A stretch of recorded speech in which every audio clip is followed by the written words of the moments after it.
आज की हमारी वीडियो का टॉपिक है रेशो एंड प्रोपोर्शन। तो आज ये सेकंड पार्ट है। इसका पहला जो पार्ट है वो पहले बन चुका है, उसका लिंक आपको डिस्क्रिप्शन बॉक्स में मिल जाएगा। तो जिसमें हमने सिर्फ रेशो एंड प्रोपोर्शन का बेसिक कंसेप्ट जो है उसको डिस्कस किया था। तो आगे कंटिन्यू करते हैं रेशो एंड प्रोपोर्शन को। तो सबसे पहले रेशो एंड प्रोपोर्शन में किस टाइप के आपको जो क्वेश्चन है वो आएंगे, उस चीज को हम डिस्कस करेंगे। तो सबसे पहले देखो, ए ratio B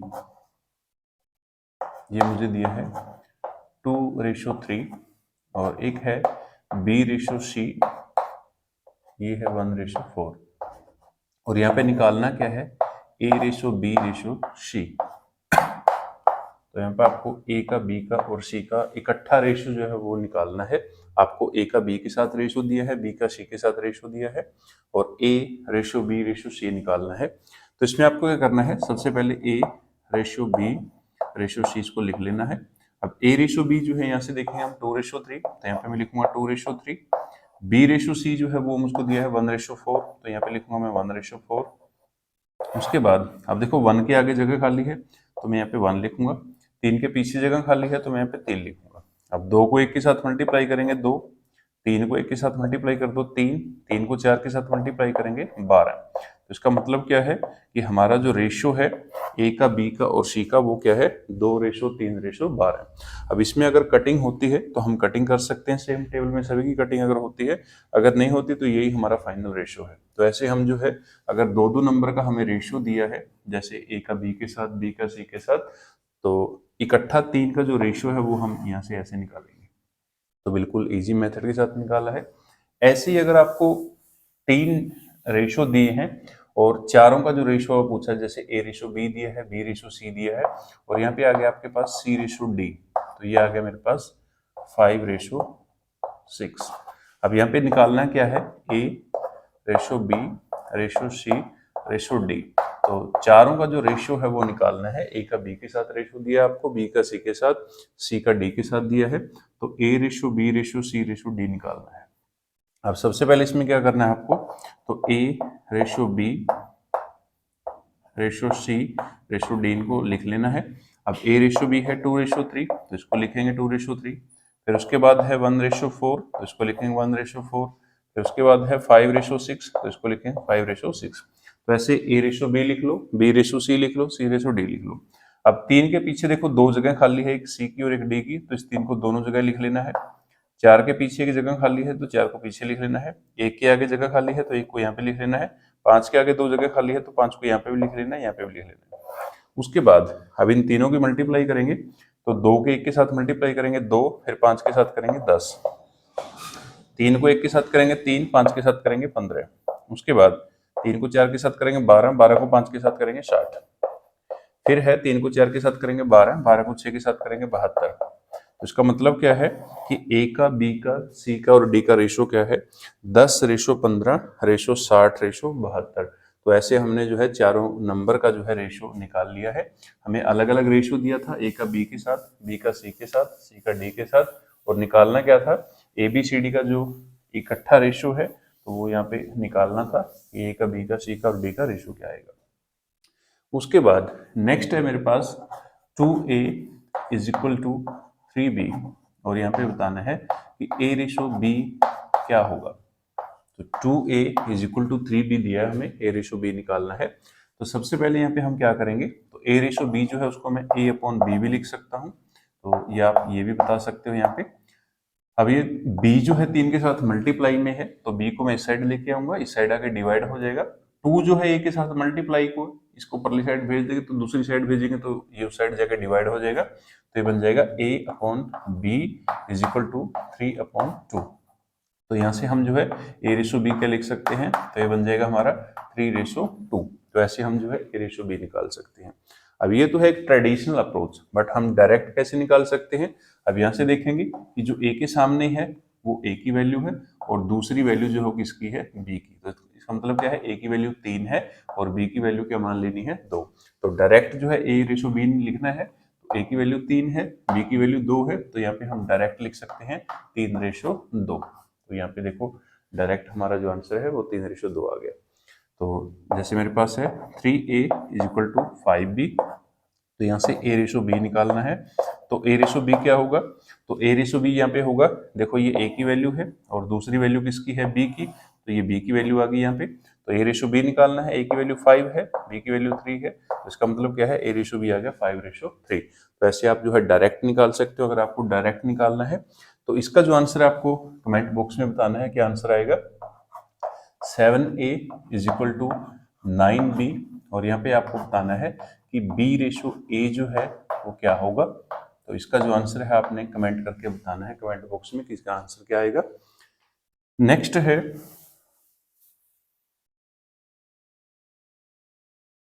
a/2 is equal to b/3, और यहाँ पे बताना है कि a रेशो b क्या होगा। अब यहाँ पे देखो a/2 इज इक्वल टू है b/3, तो यहाँ पे मैं एक तो मेथड ये यूज कर सकता हूँ, क्रॉस मल्टीप्लाई कर दूंगा, 3 को 1 के साथ करूंगा 3a बन जाएगा, इज इक्वल टू 2 को b के साथ करूंगा 2b। उसके बाद अभी जो हमने किया था तो वही सेम कंसेप्ट यूज करेंगे। तो a के सामने जो है वो a की वैल्यू है और दूसरी वैल्यू किसकी है, b की। तो यहाँ से हम डायरेक्ट निकालेंगे a रेशो b, तो वो क्या आएगा हमारा 2:3। तो एक तो हम जो है इस अप्रोच के साथ आंसर निकाल सकते हैं, दूसरा हम डायरेक्ट आंसर कैसे निकाल सकते हैं। अब a के नीचे जो है वो a की वैल्यू है और जो b के नीचे है वो b की वैल्यू है। तो यहाँ से हम डायरेक्ट अगर लिखना हो a रेशो b, तो वो क्या लिखेंगे हम, a रेशो b। अब a की वैल्यू कितनी है, a की वैल्यू 2 है, तो यहाँ पे 2 लिखेंगे, और b के नीचे क्या है 3, तो ये b की वैल्यू है, तो ये आ गया 2:3। तो ऐसे हम जो है डायरेक्ट लिख सकते हैं इसमें। तो डिवाइड में अगर आपको दिया है तो जो उसके नीचे दिया होगा वही उसकी सेम वैल्यू है, तो उसी को हम डायरेक्ट फ्रैक्शन में लिख सकते हैं। तो ये हमारा आंसर आ गया a रेशो b 2:3। अब मेरे पास है a/3 is equal to b/5, तो यहाँ से निकालना है डायरेक्ट हमें a रेशो b। तो आंसर क्या आएगा, तो यहाँ पे आंसर आएगा a के नीचे 3 है तो a की वैल्यू 3 आ जाएगी, b के नीचे 5 है तो b की वैल्यू 5, तो इसका मतलब a रेशो b क्या है हमारा 3:5। तो इसका जो आंसर है आपने कमेंट करके बताना है क्या आंसर आएगा। a/2 is equal to b/5, और यहाँ पे आपको बताना है कि b रेशो a जो है यहाँ पे क्या आएगा। तो ये आपने कमेंट करके बताना है कि इसका आंसर क्या आएगा।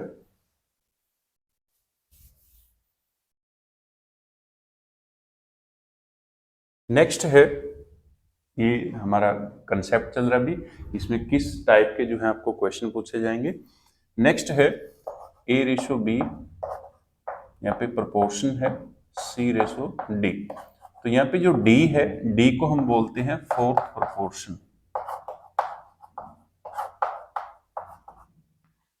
अब इसका क्वेश्चन कैसे पूछेंगे आपसे, तो आपको दिया है 2, यहाँ पे है 3, यहाँ पे है आपके पास 4, तो यहाँ पे जो फोर्थ इसका प्रोपोर्शन आएगा वो बताना है आपको। 2, 3, 4 का फोर्थ प्रोपोर्शन क्या होगा, 2, 3, 4 का चौथा जो समानुपात है वो बताना है आपको। तो सबसे पहले इसको हम इस फॉर्म में लिखेंगे, तो 2:3, यहाँ पे प्रोपोर्शन का सिंबल यूज करना है, 4 रेशो, यहाँ पे मैं क्वेश्चन मार्क डाल लेता हूँ। अब इसको हम सिंप्लीफाई कैसे करेंगे, तो 2/3 लिख सकते हैं इज इक्वल टू 4/?।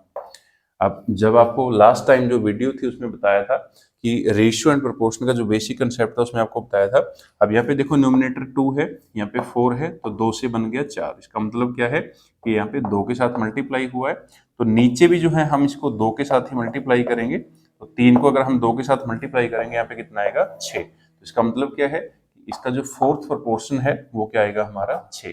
वैसे हम जो है डायरेक्ट आंसर निकाल सकते हैं कि इसका डायरेक्ट जो आंसर है वो कितना है 6।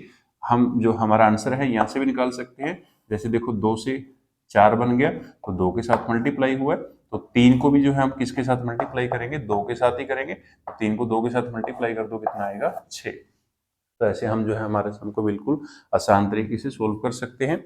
तो इसका जो आंसर है आपको कमेंट करके बताना है क्या आंसर आएगा। 3, 5, 9, और यहाँ पे बताना आपको कि इसका फोर्थ प्रोपोर्शन क्या आएगा, चौथा समानुपात है जो क्या आएगा। तो ये है हमारा इसका क्वेश्चन। नेक्स्ट है a रेशो b, यहाँ पे प्रोपोर्शन है b रेशो c। तो यहाँ पे जो c है, c को हम बोलते हैं थर्ड प्रोपोर्शन, तीसरा समानुपात। तो इसका क्वेश्चन कैसे आएगा आपको, जैसे मेरे पास है 3 9 और इसका तीसरा समानुपात निकालना है। तीसरा समानुपात क्या आएगा, तो सबसे पहले इसको हम इस फॉर्म में लिखेंगे, तो 3:9 यहाँ पे प्रपोर्शन आएगा, यहाँ पे 9, यहाँ पे आएगा क्वेश्चन मार्क। अब इसको सिंप्लीफाई करेंगे तो 3/9 और 9 अपॉन क्वेश्चन मार्क, इसको ऐसे लिख लेना है। अब यहाँ पे फिर हम प्रोपोर्शन का जो बेसिक कंसेप्ट है वो यूज करेंगे, तो 3 से कितना बन गया 9, तो इसका मतलब 3 से मल्टीप्लाई हुआ है, और नीचे भी जो है हम किसके साथ मल्टीप्लाई करेंगे, इसको 3 के साथ, तो 9 को 3 के साथ मल्टीप्लाई कर दो तो यहाँ पे कितना आएगा हमारा 27। इसका मतलब क्या है कि क्वेश्चन मार्क की जो वैल्यू है वो 27 आएगी, और यहाँ पे हमारा तीसरा जो समानुपात है वो क्या आएगा 27। तो इसका आंसर आपको कमेंट करके बताना है क्या आंसर आएगा। मेरे पास है 2 6 और इसका तीसरा समानुपात आपको बताना है, इसका तीसरा समानुपात क्या आएगा, 2 6 का तीसरा समानुपात बताना है आपको क्या आएगा।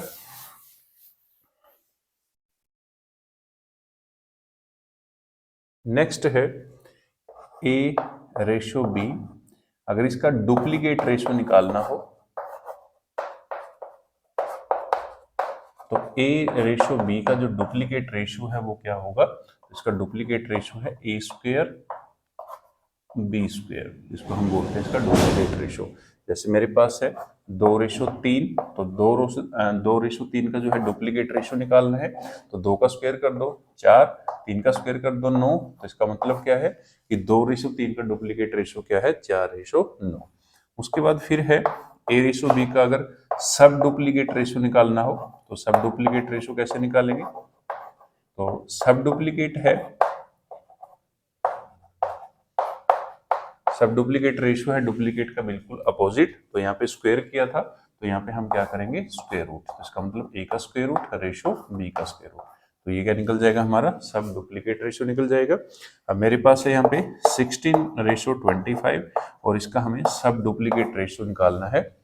अब 16 का स्क्वायर रूट निकाल लो, तो यहाँ पे लिखेंगे हम 16, यहाँ पे लिखेंगे हम 25, तो 16 का कितना आएगा हमारा 4 और 25 का कितना आएगा स्क्वायर रूट 5, इसका मतलब क्या है 16:25 का सब डुप्लीकेट रेशियो है 4:5।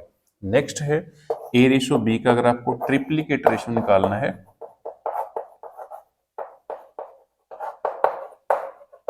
तो ट्रिप्लीकेट रेशियो कैसे निकलेगा, ट्रिप्लीकेट रेशियो अगर आपको निकालना है इसमें आपको A का क्यूब कर देना है, रेशियो B का क्यूब कर देना है, तो ये निकल जाएगा इसका ट्रिप्लीकेट रेशियो। तो मेरे पास है 1:2, तो इसका ट्रिप्लीकेट रेशियो निकालना है। अब 1 का क्यूब कितना है 1 और 3 का क्यूब कितना है 27, तो इसका मतलब क्या है कि 1:2 का जो है ट्रिप्लीकेट रेशियो कितना आएगा 1:27। उसके बाद नेक्स्ट है A/B का जो है सब ट्रिप्लीकेट रेशियो निकालना है, तो सब ट्रिप्लीकेट रेशियो क्या है, तो सब ट्रिप्लीकेट रेशियो है ट्रिप्लीकेट रेशियो का बिल्कुल अपोजिट, तो इसमें क्या करेंगे हम A का क्यूब रूट करेंगे, रेशियो B का क्यूब रूट करेंगे, तो जिसका भी हमें सब ट्रिप्लीकेट रेशियो निकालना है उसका हम क्यूब रूट निकाल देंगे, तो यहाँ पे इसका आएगा क्यूब रूट। मेरे पास नंबर है जैसे यहाँ पे आ गया 8:27, तो इसका सब ट्रिप्लीकेट रेशियो बताना है क्या आएगा। अब 8 का जो है आपको क्या करना है क्यूब रूट निकालना है, रेशियो यहाँ पे 27 का क्यूब रूट निकालना है, तो 8 का क्यूब रूट कितना आएगा 2, उसके बाद 27 का कितना आएगा 3, इसका मतलब क्या है कि हमारा जो है 8:27 का सब ट्रिप्लीकेट रेशियो है 2:3, तो ऐसे हम जो है इनका सब ट्रिप्लीकेट रेशियो निकाल सकते हैं। उसके बाद नेक्स्ट आता है हमारे पास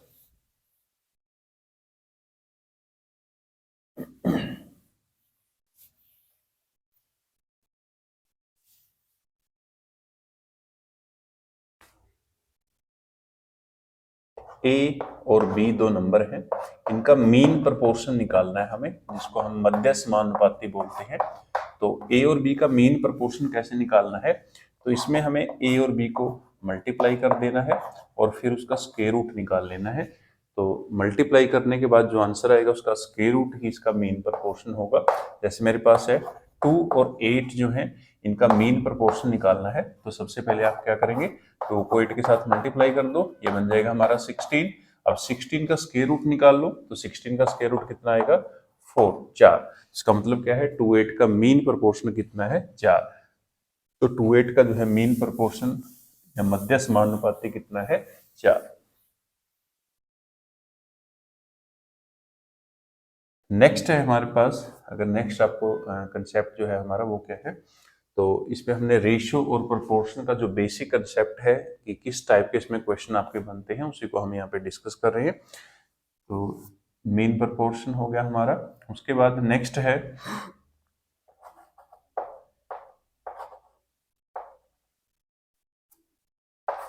A/B 2/3 और C/D 5/7। उसके बाद फिर है B/C 1/2। अब यहाँ से हम जो है A/B/C/D ये भी निकाल सकते हैं, और दूसरा जो है यहाँ से हम अगर A/D निकालना हो तो वो भी निकाल सकते हैं, क्योंकि A/B/C/D अगर आप निकालोगे तो A की वैल्यू लिख लो और D की वैल्यू लिख लो, दोनों को लिख लेना है। अगर कटिंग होती है तो उनकी कटिंग कर देनी है, अगर कटिंग नहीं होती तो उसको एज इट इज लिख लेना है। तो ऐसे हम यहाँ से A/D भी निकाल सकते हैं। तो और भी इन चारों में से जो भी रेशो निकालना है आपको वो रेशो यहाँ पे निकाल सकते हो। तो यहाँ पे अगर मैं देखूँ A/B/C/D, अब A/B क्या है 2/3 और फिर यहाँ पे B/C है 1/2। उसके बाद C/D है 5/7। अब यहाँ पे क्या करना है, 5 के आगे 2 जगह खाली है तो 5 को दोनों जगह लिख लेना है। 1 के आगे 1 जगह खाली है, 1 को यहाँ पे लिख लो। 2 के पीछे 1 जगह खाली है, 2 को यहाँ पे लिखना है। 3 के पीछे 2 जगह खाली है तो 3 को दोनों जगह लिखना है। अब 2 को 1 के साथ मल्टीप्लाई करेंगे 2, फिर इसको 5 के साथ करेंगे 10। उसके बाद फिर 3 को 1 के साथ करेंगे 3, 5 के साथ कर दो 15। फिर 3 को 2 के साथ करेंगे 6, 6 के 5 के साथ करेंगे 30। 3 को 2 के साथ कर दो 6, 6 को 7 के साथ करेंगे 42। तो ये आ गया हमारा 10/15/30/42। अगर इसकी कटिंग होती है तो हम कटिंग कर सकते हैं, अदरवाइज यही हमारा फाइनल आंसर है। अब यहाँ से देखो A/D निकालना है, तो यहाँ पे A की वैल्यू कितनी है 10। उसके बाद यहाँ पे 10 लिखेंगे हम, और D की जो वैल्यू है वो कितनी है 42, तो इसको लिख लेना है। अब इन दोनों की कटिंग होती है तो हम इनकी कटिंग कर सकते हैं। 2 से कटिंग करेंगे यहाँ पे कितना आएगा 5, इसकी 2 से कटिंग करेंगे कितना आएगा 21। तो इसका मतलब क्या है कि इसका जो रेशियो है वो कितना है 5/21। तो ऐसे हम जो है A/D निकाल सकते हैं। हमें A/B दिया था, C/D दिया था, B/C दिया था, तो यहाँ से हम A/D निकाल सकते हैं। तो ये था हमारा आज की वीडियो का रेशियो एंड प्रोपोर्शन का कुछ कंसेप्ट, इसमें किस टाइप के आपको क्वेश्चन पूछे जाएंगे। तो वीडियो को ज़्यादा से ज़्यादा लाइक करें, शेयर करें, और कोई भी आपका अगर डाउट है तो उसको आप कमेंट में मेंशन कर सकते हो, और जो भी आपको क्वेश्चन पूछा गया है उसको आपका जो आंसर है कमेंट बॉक्स में मेंशन कर सकते हो। Thanks for watching.